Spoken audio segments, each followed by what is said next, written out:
राम जी ने हनुमान जी को क्या कहा? तुम भरत की तरह हो। लक्ष्मण की तरह क्यों नहीं कहा? शत्रुघ्न जी की तरह क्यों नहीं कहा? भरत जी की तरह क्यों? सुनो, राम जी का जन्म प्रकट कैसे हुआ है? दशरथ जी ने क्या किया? यज्ञ किया। यज्ञ भगवान ने क्या दी? खीर। और खीर जब दी दशरथ जी को, तो दशरथ जी ने खीर अपनी बड़ी पत्नी को दे दी पूरी। बड़ी पत्नी कौन? माता कौशल्या। कौशल्या माता ने खीर के 3 भाग किए। आधा आधा ग्रहण किया स्वयं ने, और आधे का कौशल्या मां ने खीर ग्रहण की। और खीर का कुछ भाग किसे दिया? माता कैकेयी को और माता सुमित्रा को।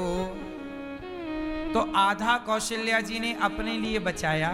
तो कौशल्या मां को लगा ये ज्यादा है, तो थोड़ा सा माता ने खाया। फिर उस खीर के फिर 2 भाग किए।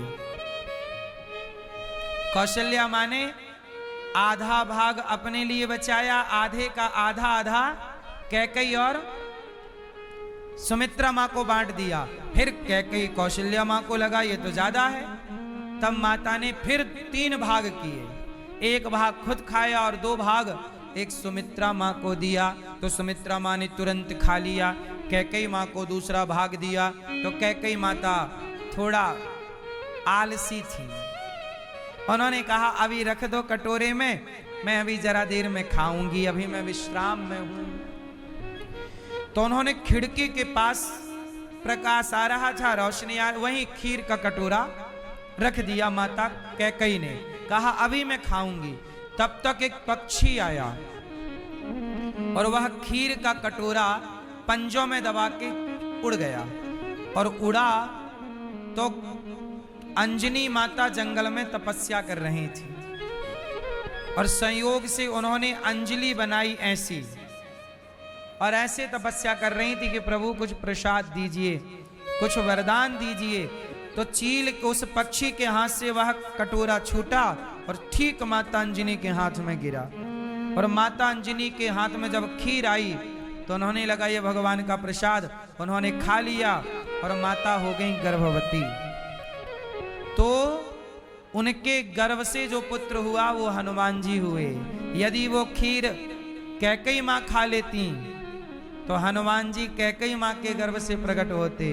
अंजनी मां ने खाया तो अंजनी से हनुमान प्रकट हुए। इसलिए राम जी कहते हैं कि हनुमान तुम हमारे भाई हो, तुम मम प्रिय भरतहि सम भाई। क्यों? क्योंकि माता कैकेयी का ही वह हिस्सा माता अंजनी तक पहुंचा, इसलिए तुम हमारे बिछड़े हुए भाई हो। किसकी तरह भाई? भरत की तरह भाई, क्योंकि भरत की माता से ही तुम भी प्रकट होते।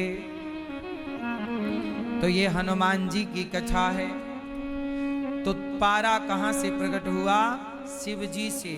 वह तेज शिव जी का जो कुछ धरती पे गिरा वही पारा कहलाता है, और वह शिव का तेज है, क्योंकि कभी विलुप्त तो हो नहीं सकता, इसलिए उसका अस्तित्व आज भी है।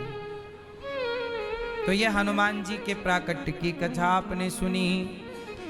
बोलिए गिरिराज धरण भगवान की। तो गिरिराज जी अगस्त जी ने त्रेता में किया भोजन और द्वापर में पिया पानी। खूब बारिश हुई, इंद्र का अभिमान समाप्त हो गया, अब चरणों में गिरे। इस तरह भगवान ने अब दिव्य लीला की। आज भगवान ने नंद बाबा को, ब्रजवासियों को बैकुंठ का दर्शन कराया, पर सबने कहा कि बैकुंठ से अच्छा कोई है तो वृंदावन है। सबसे अच्छा क्या है बताओ? क्या है? हाँ, वृंदावन से अच्छा कुछ नहीं। इसलिए समय निकाला करो, कभी कभी वृंदावन आया करो, संतों के, बिहारी जी के चरणों में बैठा करो। भगवान की चर्चा सुना करो, भगवान में चित्त लगाया करो। भगवान से बड़ी कोई दौलत नहीं है, भगवान से बड़ी कोई संपत्ति नहीं है। आज भगवान ने गोपियों को सुख पहुंचाने के लिए दिव्य रास रचाए। भगवान पिता रात्रि शरदोत्फुल्ल मल्लिका वीक्षरन्तुं मनश्चक्रे योगमाया मुपाश्रितः। भगवान पिता रात्रि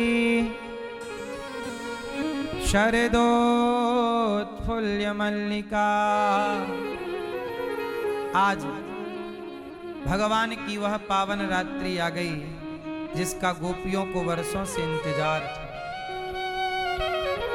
आज शरद पूर्णिमा आ गई। क्या आई? शरद पूर्णिमा आई। शरद पूर्णिमा को भगवान ने रास रचाने का मन बनाया। क्या रचाएंगे? रास रचाएंगे कन्हैया हमारे। अच्छा, रास रचाना सही है गलत है? कौन रचाएगा रास? आप रचाएंगे कि भगवान? आप और हम रास नहीं रचा सकते, क्योंकि हम रास का अर्थ ही नहीं समझते। रास का मतलब आजकल लोगों ने भोग विलास समझ रखा है कि रास मतलब ये। सुनो, रास का मतलब भोग विलास नहीं है। रास का मतलब होता है,